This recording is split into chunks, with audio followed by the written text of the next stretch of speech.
Hey guys, here's another tutorial video for you. Today it's about how to work efficiently in Premiere Pro. It's very important to organize your raw videos and your assets before making a Premiere Pro project. For me, with every new project that I have, I always create a separate folder for each of them. For example, the recent one I worked on is for Alpha Male Clinic. As you can see, I have different folders like for audio, background music, images, and for the raw video. This is because when you open your Premiere Pro project, you can just select the folders you want to use and just drag them into your project tab. I also have a folders for the different assets that I use, for example, emojis, PNGs, light leaks, and sound effects, so you can just easily drag them to your Premiere Pro project tab. Here's a little tip too. You can create project templates depending on what type of videos you're creating, like if it's B-roll, highlight, or talking heads. All you need to do is open Premiere Pro, create a new project. Let's name this test and click create. After that, drag the type of asset you need for B-rolls or talking heads. Like for example, whenever I create talking head videos, I choose sound effects and PNGs and light leaks. So just drag it here to your project tab.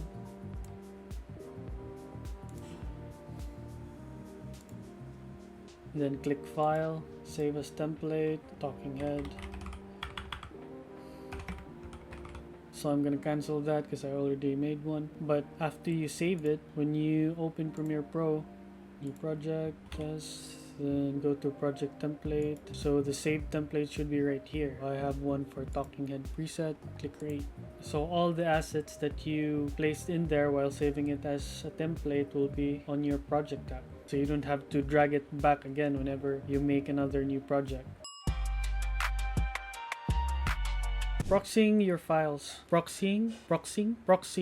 So whenever you're editing a high resolution videos, it can take a toll on your machine depending on which gear you have, if it's powerful enough to handle 4K, but if it doesn't, this is the best way to edit 4K videos. So the first thing you're gonna do is open your project.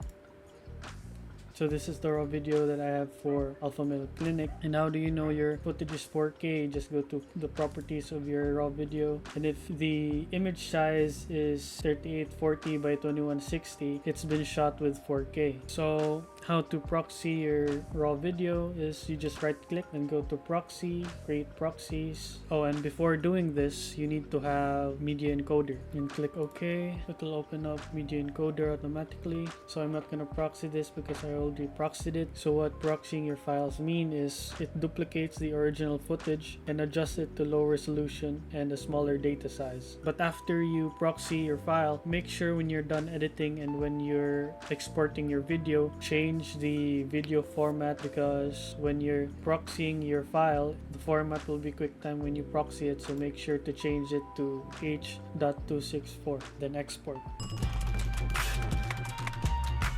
And arguably, this is the most fun part of editing. I'm sure we all have different type of ways when cutting our videos, but I'm gonna show you how I cut mine and go through them, and maybe it'll help you out. So the number one advice I can tell you when cutting through videos is remembering or familiarizing yourself with the different hotkeys in Premiere Pro. So for example, just gonna find a raw video, this one. So mostly the hotkeys that I use when cutting videos is C for the cut tool, Q for cutting clips in front, and W for cutting the clips from the back. Here, when you want to cut the clip at the beginning, you just need to press Q. And then here, press C for using the cut tool. Then you can hold shift and click to cut both the video and the audio. And if you want to cut the clips from the back, you just press W. And the best part about making a tutorial video is I can just snap my fingers and Premiere Pro edits it for me. Magic. And here's what separates you from being a great editor and a good editor. Some reels are great, the effects are amazing, but the audio has like a pop in between cuts. So here's how you fix it. It's really easy. You just right click in between the cut of the audio, then apply default transitions, and then just minimize the transition. It'll fix the popping sound in between cuts. So I hope this video is helpful to you guys, and I'll see you in the next tutorial.